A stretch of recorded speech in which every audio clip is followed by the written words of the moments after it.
Welcome to the Revenue Above Replacement podcast. I'm your host, Adam Grossman. With us today is Brian Kopp. Brian's had a long and distinguished career, that's an ongoing, I should say, that career in the sports industry. Looking forward to learning more about what you have done, what you are doing, what you're looking to do on the podcast today. So, Brian, welcome to the podcast. Thanks, Adam. Thanks for having me. So we start out the question where we start out with all of our guests, and can you provide us a little bit more about your background and experience and how you got into your role today? Sure. I appreciate the intro. To me, long and just means I'm getting old, and all the white hair just reminds me of that. But no, I actually started my career that I'd kind of say my career has two halves. The first half had nothing to do with sports. So I started in finance. I did investment banking and private equity. Was always a big sports fan growing up. I really never thought of it as a career. Got my MBA from Kellogg, and then got into corporate strategy and M&A roles for a few years. And didn't my first job in sports was 2008 when I was 32 years old, and I joined STATS, which is now called STATS Perform. And at the time, I was in a pretty nebulous VP of strategy role, which meant, hey, help us do new, interesting things. And a couple months after joining STATS, I was put on a project where we were looking at camera-based player tracking systems that are everywhere now. Back in 2008, those didn't exist. And so we acquired a company from Israel called SportVU, and they had a system that was working in global soccer. And my job was to take it to other sports. So in my 6 years of STATS, I kind of built up a business where we were doing new technology, player tracking primarily in the NBA, but also analytics for NFL and college teams. And then from STATS went to Catapult Sports, which was at the time, a small Australian company, private company looking to grow in the US market. I joined as their president of North America.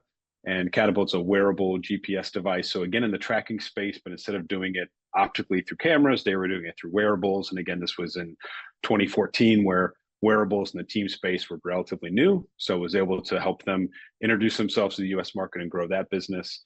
And then for the last 7 years, I put up my own shingle, started what I call Stretch 4 Advisory, which is my own advisory firm, working with a number of different groups. And then for the last 2 years, I helped form Ryan Sports Ventures, which is an extension of the Ryan family, doing investments in the sports space, primarily on the technology side, but a little bit on the sports property side too. So it's been, as you said, a little bit all over the place. And I like distinguished, but long is certainly what it's been. Well, I think one of the places we want to start is actually that transition. A lot of our students are either entering the sports industry for the first time as students or are making a career transition. You mentioned, the sports industry, you are an interest or a fan of sports, which is very common. Obviously, that's a lot of reason or a core reason a lot of people get into sports. But what for you was exciting from a business perspective, or why did you decide to make the leap from where you were in finance to sports? Yeah, what I realized pretty quickly is there's a lot of people that have a passion for working in sports that don't come from another background. So a lot of people do start their career getting right into the sports space. They don't come from a more unique and broad background. And I was fortunate to learn a lot from a lot of different companies and industries before joining sports. So I think having a mix of different industries and different exposure to things really helped. And what I saw in sports, obviously, there's the personal aspect. I, played several sports in high school, played small college basketball, was always a sports person. So the chance to work in sports was exciting, but also the ability to be in a role where you're helping to solve problems, helping to look at new technology. That was really the appeal. I mean, I had been doing that in other industries. Right before sports, I was working in for-profit education. So I liked a lot of different industries before getting into sports, but really it was the challenge of how do you take a company at the time, STATS, which was known for one thing, which is paying people to watch sports games and collect data, and how do you integrate technology into that business? So to me, the challenge was more appealing to me than just being in sports. But as I tell people, it's not bad when your personal interest is something you're doing day to day as well. Yeah, and I want to get into particularly what you're doing at Stats. But before that, you did mention about your athletic background. Also, that's a lot very common for our students and for the audience is people coming from sports and playing sports either in high school or college. So Is there anything in particular about your sports background that's translated into your career in sports that you thought was helpful, as building from an athlete into now what being a professional working in sports? Well, I always played team sports. I did a couple individual sports, but most of my sports were team sports, football, basketball, and being a part of a team. Again, did that as Kellogg as well, where everything's in groups. Like you get to learn and deal with different perspectives and different people, and learn very early on that everybody plays their role. But it's what I learned in being an athlete, especially in a smaller school. It's not about having the best individual players. It's about how your team plays together. So I was fortunate when I was in college, my freshman year, we had, I think it was 8 or 9 freshmen on the varsity team, and we were 6-18. We were horrible. And 2 years later, we were 24-5 and went to the national tournament for the first time in nearly 20 years for the school. And so that wasn't because we had the best athletes. It was because we learned to work together as a team, and everybody had their role, and it was a neat group that came together and really learned how to work together. So to me, I really learned how working as a team and having everybody find their role. And it's not just about 1 or 2 people. It's about how everyone works together. And that obviously applies in all business, but especially in sports business. And then how did that, you mentioned your first job. One, can you just explain? I think this might be a novel concept to a lot of our audience, like what you mean by player tracking and player tracking data, and Sure. why that was something that was interesting to Stats to potentially acquire the company.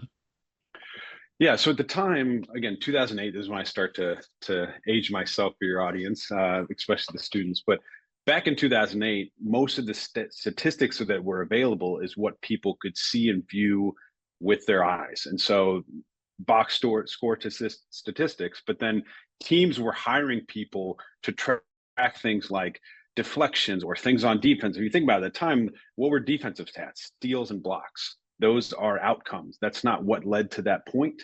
And a lot of times, as someone who gets that, you might get a block on a play where there was really bad defense right before that. So they were trying to figure out how to quantify more things. And what they did is they would hire people to watch their own games, but they couldn't afford to hire people to watch every single game, because you don't just want it on your players, you want it on all the other players and do statistics.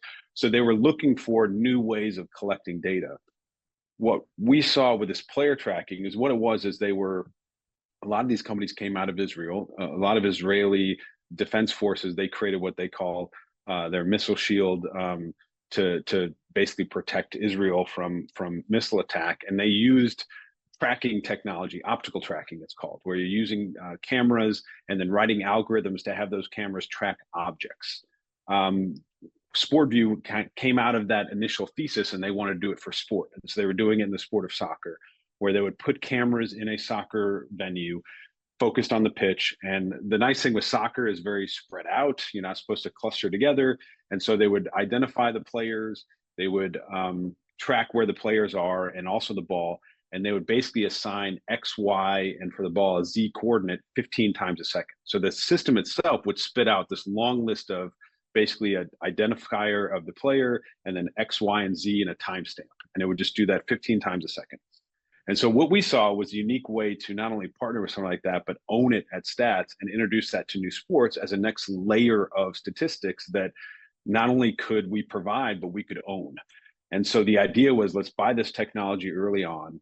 And then I'm not kidding that, we had a soccer system, and basically they said, hey, new guy, figure out how we should take this to other sports. And actually the first sport that I basically met with all, and this is after I've been in the job for a couple months, had never worked in sports, didn't know anybody. And here I am calling in all the sports leagues the Stats had relationships with and said, hey, we have this new technology. Maybe we can make it work for you. And they all were interested, but the league that said yes was the NFL. And so we ended up, as much as it was an interesting at the time, but I ended up spending, me and a team spending basically 2 seasons on the roof of Lambeau Field up in Green Bay, trying to use, at the time, 24 cameras to track football players, which is very hard. And we made a lot of progress, and that led to other things that applied to basketball. But player tracking is everywhere now, whether it's wearables, whether it's cameras. It's great to see how far the technology has come. I think every single league adapts some form of tracking. Back then, it just didn't exist. And it's something that was new to a lot of groups. And, to your question about why did people care, it's because they were looking for an edge, and that edge came from, let me get access to data that's never existed before. And how do we then turn that into statistics that we could use for player development? And more, increasingly, you're seeing it for fan engagement in media. And it's great to see Amazon have a Thursday night broadcast with a next gen stats feed where you can see all this data. We were theoretically talking about that back in 2009, 2010. So it's great to see it finally hitting the field in the broadcast today. Yeah, can you talk about that? You know, it's kind of, we have the beginning and almost at the end, but some more in the middle. And I know you and I talked about this a little bit previously, but like, what were those conversations like when you were talking to people about something that really didn't exist before? And how did you communicate about data? And it seems like there's so much of it. Like, what do I do with it? So how did you kind of navigate that process first with the NFL and then through the other teams and leagues that you worked with? Yeah, the NFL got it. I mean, I think they wanted it, and they were exploring both cameras, and they eventually went with a chip-based system, which is what they're using today.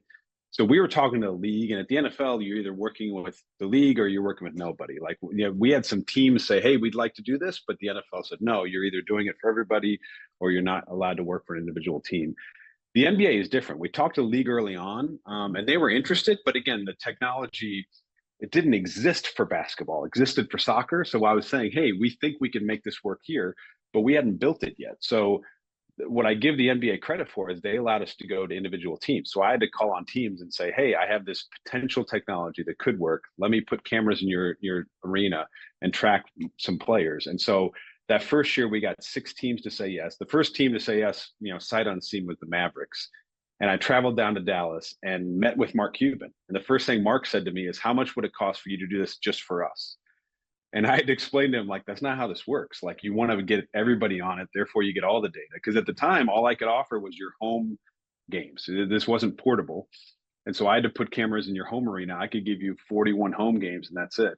And so what I did is I went to all the other teams and said, hey, if you guys all opt in, why don't you share data with each other? So at least those 6, yes, you're giving up your 41 games, but you're getting back 246 games or whatever the math was from the other teams.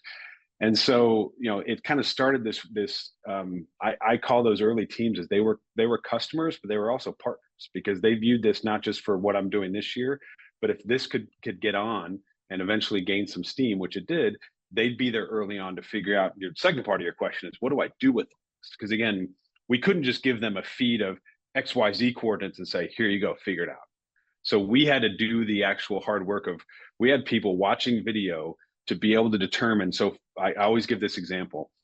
The assist, the definition of assist is a pass that led to a basket.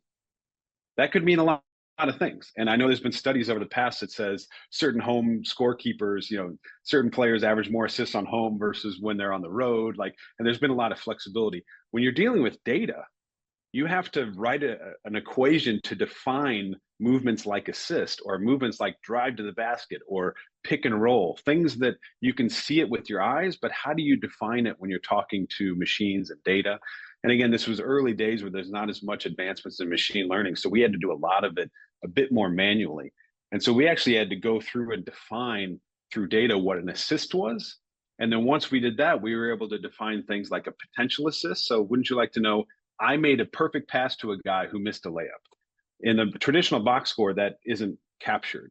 But in our box score, we could call that a potential assist. Like, you know, he should have made that basket or could have made that basket. Or things like a secondary or a hockey assist. Who's the guy who made the pass that led to an assist? So it was an interesting process because we had to define some of the very basic things around the game that had never been defined before. And then we went to the next level. We started looking at things like, when I would talk to coaches, I always tell the story. We also talked to some college programs, and Rick Pitino was coaching at Louisville. And, you know, we were talking about this. And again, Rick's not known to be a super stat guy. And so I could tell he was kind of following along, but he wasn't really like digging in. And I always ask, like, what are some things that you've always wanted to know and quantify that you can't? And he started explaining that when he coaches defense, he wants to keep the ball out of the paint. That's really important to him. And so I said, what if I could give you a report that shows you how many on each possession, whether or not the ball got into the paint? If it did they shoot or did they pass it out? And if they shot, did they make the basket? And his eyes got all big. He's like, you could do that? Now, at the time, that report didn't exist. So I had to go back and tell the team, create this, but I knew it was possible because I knew the data was tracking movement and we could say when the ball got into the paint. So we ended up creating a report that he looked at after every game that showed how many times do we allow the ball into the paint. And then when that did happen, did they shoot it? Did they score? Did they kick it out? What happens next? And again, you could pay someone to track that manually. We're doing that all automated and then giving them a report. And so sometimes it was just one example like that. And that was the exciting part at the time, is when you're collecting new data and things that have never existed, those conversations around what do I do with this? You can do a lot with it, but what I learned very early on is rather than me trying to pitch it to them, ask them questions like, what are you looking for? What have you been curious about? What is important to you? Because the fact is you could probably figure out how to do it with this data. Yeah, I want to get back to something, but I actually want to specifically follow up on that question. What were people, I guess, prepared when you asked them, like, what did you want to track? I mean, some of it is like, if it's something that's novel and they haven't really thought about it, or were more people like Rick Pitino, or more people are like, I don't even know like where I should start from?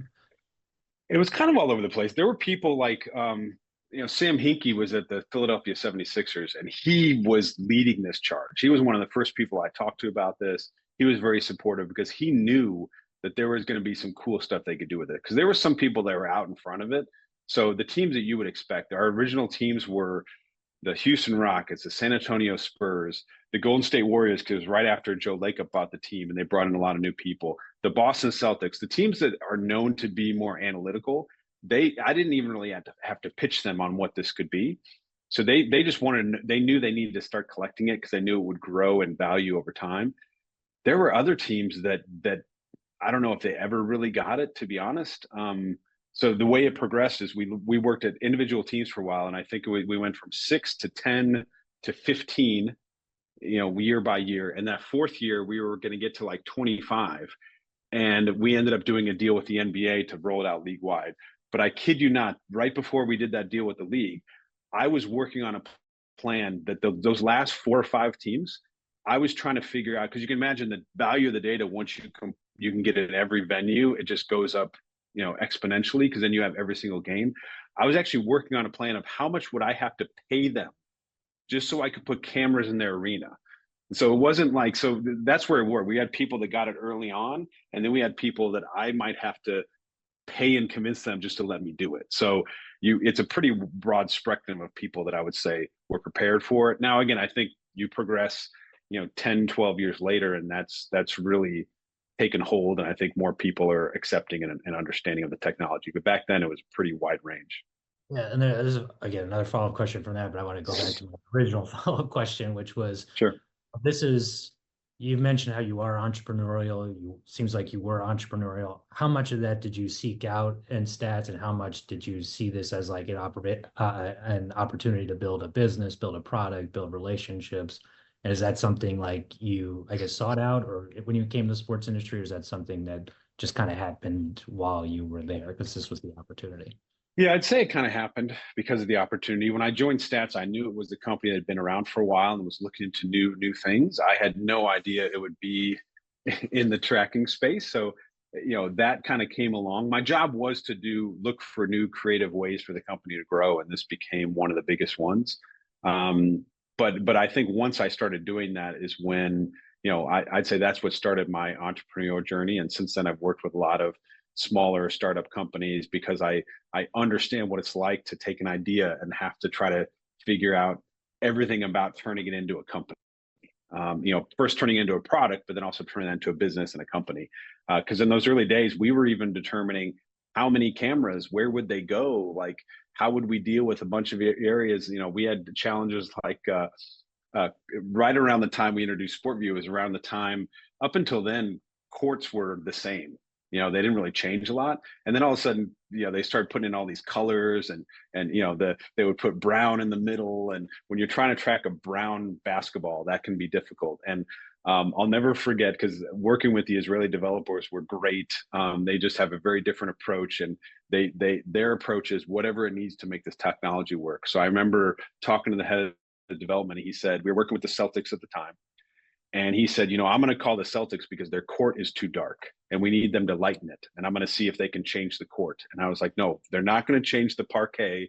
in the Boston Garden because it'll help with tracking. But so we had to work through challenges like that. But I think the entrepreneurial side of it kind of came out of the opportunity.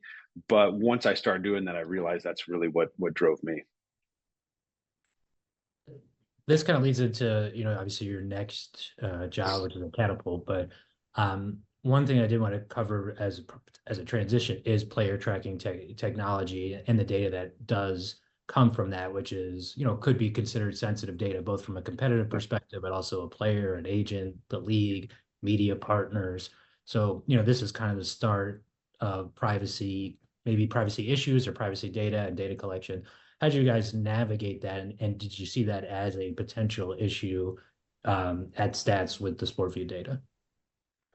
Yeah, I mean, obviously the biggest thing was a trust with our teams. So again, when you're talking about, when we had to do this data sharing amongst the teams, I had to make sure that was understood and everyone, they had a lot of faith in us that we were going to do it the right way. And as I told them very early on, if I screw you over, you're never going to work with me again. So, and there's only 30 of them. So I knew that we had to take care of those relationships. It wasn't an issue on the player side because the player didn't have to do anything. The cameras were in the arena. They were tracking, again, just like someone could go and collect points of rebounds and assists. Like there wasn't an issue there. That's part of why we did a league-wide deal with the NBA is because we wanted to remove that question as to whether or not it was fair and what we should be doing. And I know they looped in the players' union, so the players were aware of what was going on. Obviously, that became a much bigger issue when I went to Catapult when you're talking about a wearable that you're wearing on a player. So I would say early on, I saw that as a potential challenge. It was just very early in the equation. A lot of times players didn't know this was happening. I never felt good about that. To me, I feel like the players should have been involved in the conversation, known about it, have access to it, make their own decisions around it. I think that's starting to happen now. But back then, a decade ago, it was still early to a lot of that stuff. Now, again, transitioning to Catapult, when you're asking an athlete to put a wearable on, that's very different. But even in those early days, I think we left it up to the team because the teams were our client. They're the one paying for the system, and they would ask a player to wear this. And to me, the best teams would tell the player, "Hey, here's why we're doing this. Here's the output.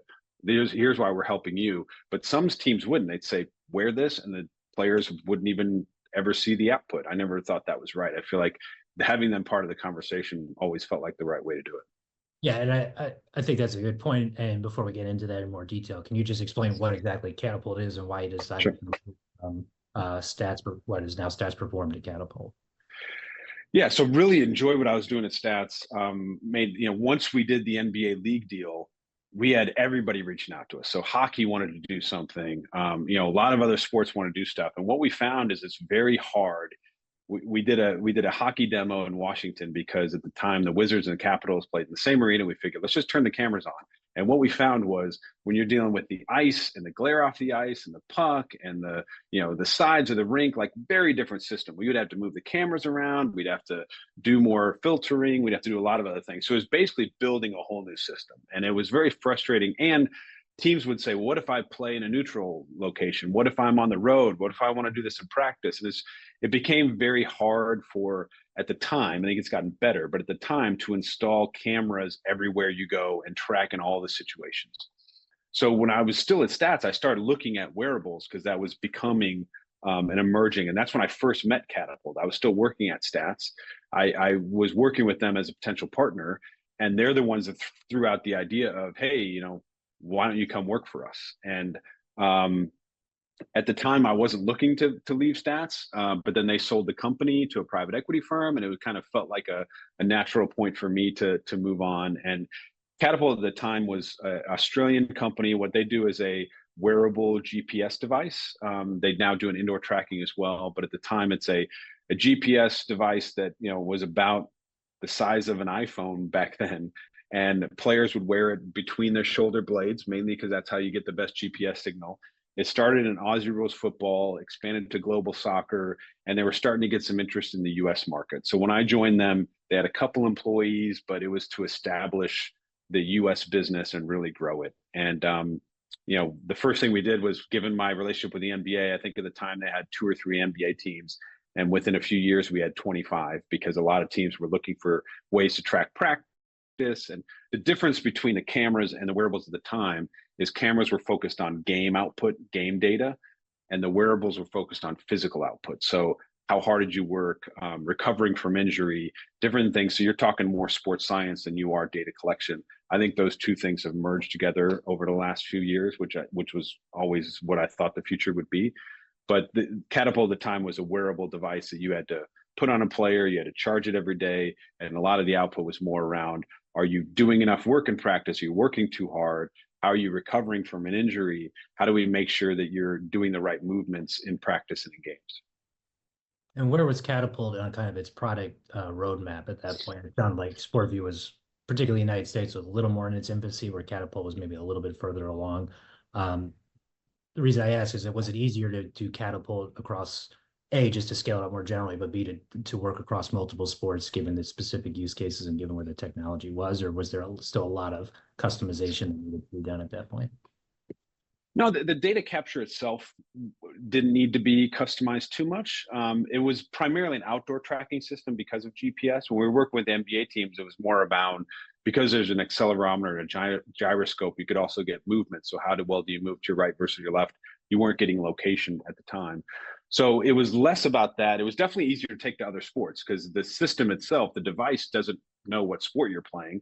How you then translate that output is what makes it more sport specific. So there was some work we had to do there, but it was a much easier transition at the time. When I joined Cat, by the time we built out the Catapult team, we were working with pro teams, but also college. We even started to dip into high school, and the main sports were football, basketball, baseball, football, soccer, and basketball. But then we started looking at baseball and tennis, and really any sport where you're doing movement and you want to track that and make sure that you have a baseline that you can track against. And the technology itself was easy to use in different sports. You just had to create reports and output that made it, usable for each of those sports. So there was some work to do, but it's not like we had to create a new wearable for each individual sport. And how the conversation changed at that point around quantitative analysis, particularly whether on-field, on-court quantitative analysis? You said with SportVU, it was pretty nascent. People didn't even, necessarily know what was happening until now you're at Catapult. It seems like at least there had been maybe some steps forward from that perspective. What were the conversations like once you got to Catapult? Yeah, it kind of, again, differed by sport, but I'll stay with basketball since I was working with them at STATS and SportVU. When we first introduced SportVU, I'd say most of the analysts that work for NBA teams were still what I'd call spreadsheet analysts. So people that were working in Excel, working with play-by-play data. They didn't have programmers. They didn't have things that were doing deep analysis. Once you introduce something like SportVU, everyone had to start to add more capability. So you look today, and teams a lot of professional teams have a whole analytics group, and they have programmers, and they have database management, and they have analysts. They have all kinds of people. None of that existed. So I think in the 6 years I was at STATS, that started to take off in the NBA to the point that they started to have more staff to handle more data. NFL teams were still slow to it because they were still working off of traditional data, and some of the other sports were a little slow to it as well. What's funny about it is baseball probably was most advanced because they kind of were the sabermetrics advanced stats, but they didn't have any sort of wearable or any tracking data. Again, that's changed since then. So I think it was starting to adapt when, by the time we introduced Catapult, to the US market, a lot of the pro teams were at least open to that, but a lot of the NFL teams still had to build that staff and make sense of it. They were also starting to hire more and more sports scientists. Like that's a role that is a lot of teams now. Back a decade ago, it didn't always exist. A high performance director or a sports scientist, a lot of times they just threw it on the strength coach and said, hey, you figure this out. And so in the early days, we were dealing with strength coaches who were used to just, being in the weight room and helping guys recover or to build strength. And suddenly they had to adapt and create different capabilities. So the organizations had to catch up as well, which was interesting to see from a little bit the outside, to see how that all developed.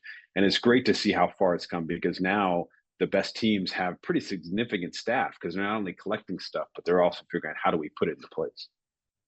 And one other question that happened across both Catapult and STATS, it seems like you had to work with international teams, but particularly with Catapult, an international based, executive leadership team. you talk about Yep. what it was like to kind of work with and across international teams, and what are the challenges and opportunities that you saw by having a more international focus? Yeah, there were many challenges. One being just time difference. Catapult was based in Melbourne, Australia. They still are. It's much very hard to find. There's no most of the year there is zero business hour overlap between the two countries. So working in off hours is a requirement. It's also in the early days we had to explain a lot of the specifics about each individual sport. So in the Australian football, which is what this technology started at, the maximum number of players on a team are 44. You go to the NFL, you could have over 100 players in practice. So they actually had to make some changes to the system to handle that many players at once, because that's not something that had to do before. So there were a lot of changes to the product that had to be made to adapt to US sport. And sometimes it was challenging just to explain the nuances of what some of the sports go through. So the one of the challenges I had was the initial device was, as I said, pretty big, probably about the size of this, big, a little bit bigger than this mouse. And most of it was the GPS antenna. Well, if you're an NBA team, you're not using it for that. So they would always say, why can't you make it smaller? Can't we make this smaller and put it around the waistband, as opposed to having to wear, these what looked like a sports bra and put it between your shoulder blades? And it took us several years to finally get to a point where you could do that. So now in the NBA, you don't, I used to take pride that you could see a little lump behind their back, and like, oh, look, they're wearing Catapult. Now you can't see it, but that's progress of the technology, right? So that was part of the challenge, because as much as a lot of sport can be viewed as global, there's a number of sports that are very regional. There is no other. People play basketball everywhere, but there's only one NBA. They don't really play American football outside of the U.S. So being sport specific sometimes was challenging, but it also helped that we had clients all over the world. So when we're dealing with soccer teams in the US, we could point to English Premier League clubs and other international clubs we were looking for. So there were benefits, but there were certainly challenges to making a global company work within a very regional sport specific market. And then as you decided, obviously you helped to have success at Catapult. Then you decided, as you mentioned, kind of put up your own shingle. What was the decision point, or why did you decide to kind of move from Catapult to doing your own kind of venture and being kind of your own, working kind of in your own consulting advisory practice? Yeah, so it was 2017, and really at the time it felt like there was a lot of progress in sports technology. Like again, when I first started in this business, there wasn't a category called sports technology. That was a new thing. So by the time 2017 rolled around, sports technology was growing in adoption across all sports and across the world. But there was also growing number of investors getting into the space. So a lot of startups, a lot of companies coming to market, and a lot more dollars that looked like it was going to be spent. So to be honest, what I started with was, well, let me just advise some companies until I find a real job. And I realized pretty quickly how many companies were out there and how many of them had very interesting ideas and they didn't know how to bring it to market. Or I found a niche in international companies that really wanted to tap into the US market, which is what I had done at both STATS with SportVU and at Catapult with their Australian company. So what I found was there were a lot of companies that needed help in trying to figure out how to make their way in the world, and also investors who were interested in this space but didn't really have a background and an understanding of it as well. So ended up advising some small teams, worked with an investment firm that was working with a couple of different companies. And like I said, it's at the time, as much as you can look back now and say, oh, that made total sense. At the time, I was like, well, let me just do that to stay busy until I get a real job.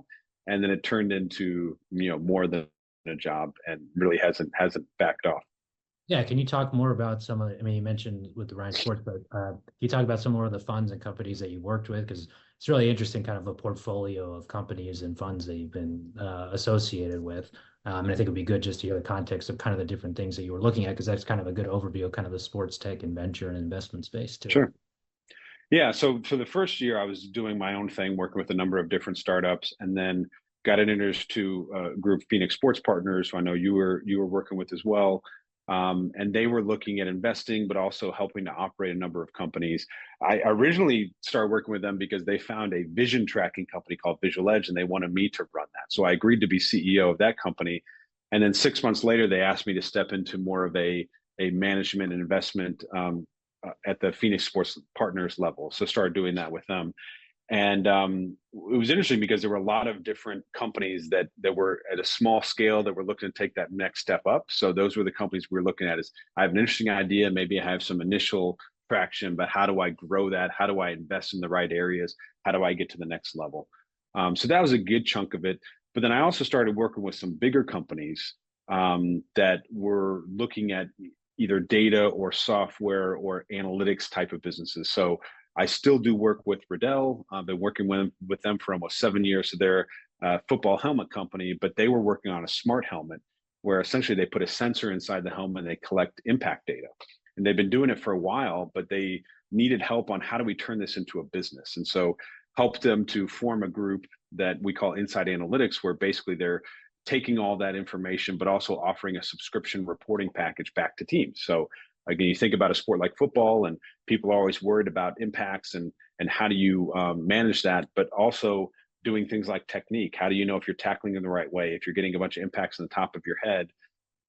So turning that into an analytics business, it was something where Riddell had a background in building hard goods and helmets, but they didn't have a strong background in data and analytics. And so that's where I was able to serve that role. Another company I work with is Wilson, obviously a very known brand. They have a business that does connected balls, so putting a chip inside the ball. Again, they know how to create footballs. They know how to put the chip inside the ball. How do you then create that into services and products that you offer to teams or to media or anybody else? So those are the areas where I was able to work within a big company, but with a small project that was related to data or analytics.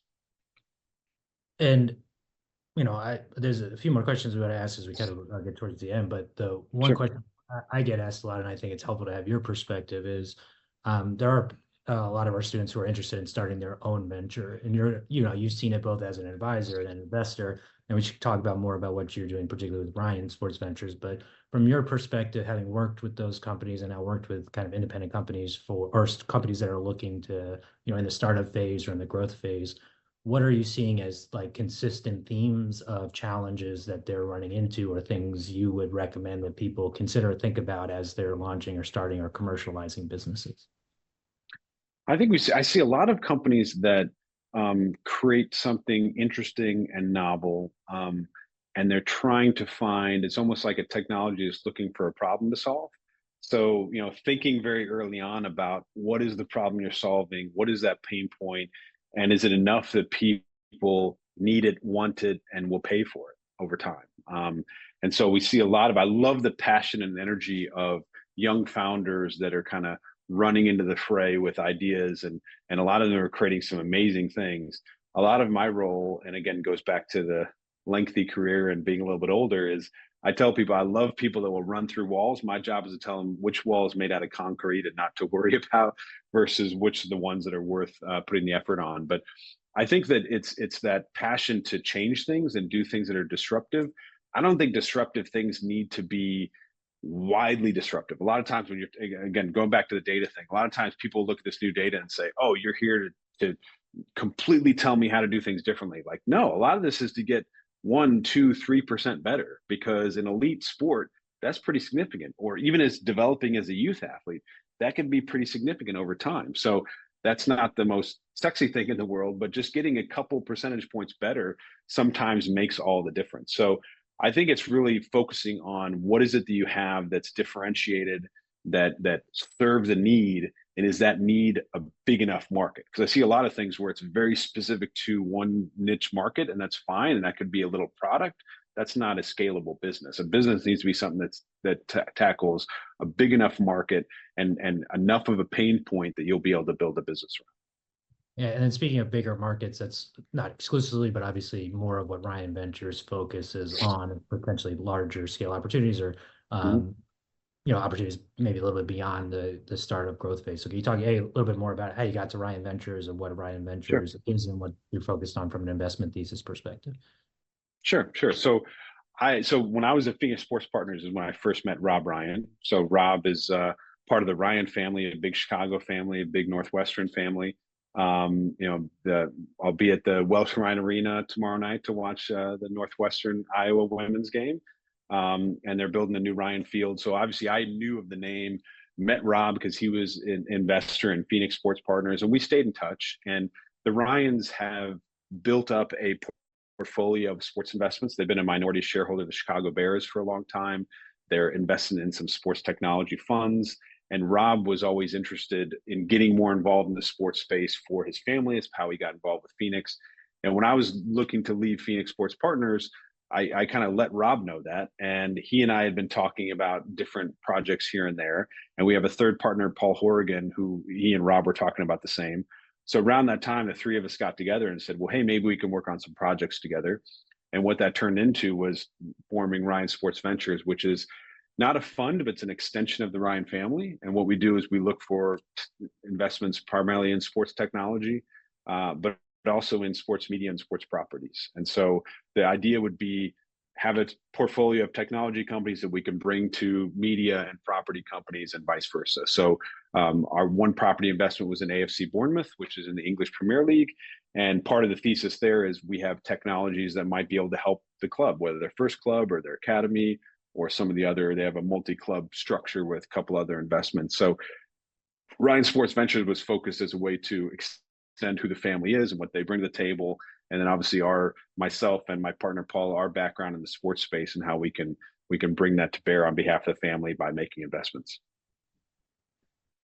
And the two final questions, we have spent a lot of time, which I very much appreciate, talking about data, quantitative analysis, technology. But one of the things I think you're extremely good at least from my perspective, is building relationships.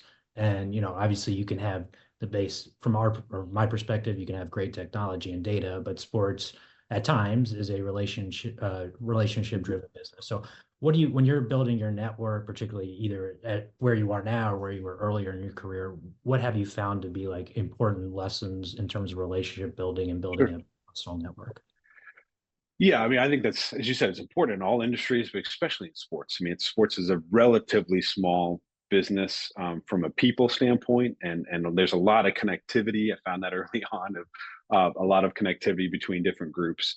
I think what I learned over time is relationships are definitely a two-way street. I know it's a very obvious statement, but there's a lot of times where I'll be trying to see if I can help someone or make a connection to them, and there's no benefit to me directly. Like it's not like everything I do has to involve me in some way. I love making connections with other people. There's a lot of people I used to work with that I've helped them get a job somewhere else. So I enjoy doing that on a personal level, but more often than not, that ends up circling back.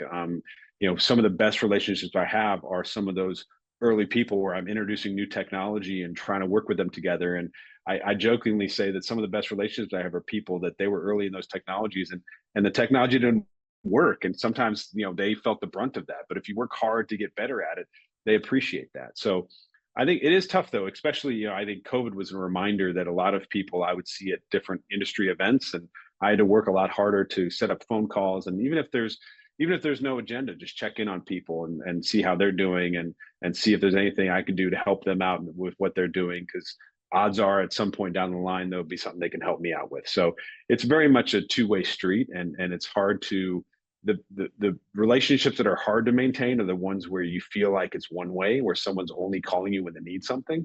Those are harder. I try to check in with people, even if there's nothing I need, just to see how they're doing.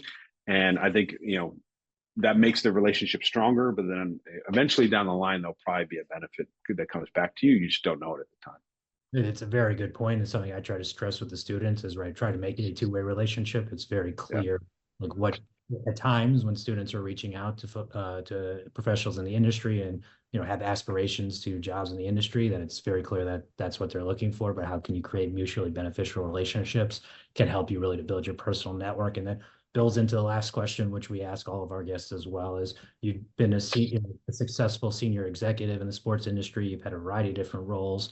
Obviously, like I said, a lot of our audience is students who are looking to get into the sports industry, or people who are in the sports industry looking to advance in their career.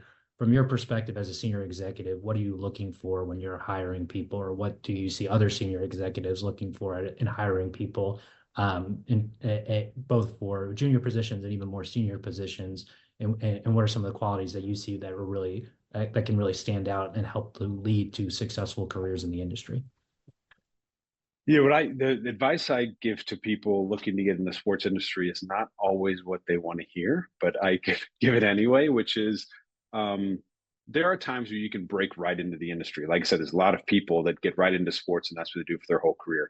I'm an example of someone that started in another industry. Now, I didn't do that with the expressed intention to get into sports, but I do think that starting my career in other industries and getting other expertise and skills helped me once I got into the sports space because it gave me a different perspective. So the advice I give people, and this is what I look for when I'm hiring someone, is not necessarily do they have a deep expertise in the industry, but for the role we're hiring. If you're hiring an analytics person, do they have analytics experience? It doesn't have to be in sports. Do they have a passion for that sport and interest, but do they have deep domain knowledge in, like I tell people, go work for an insurance company because their data is going to be much more complex than anything in the sports space.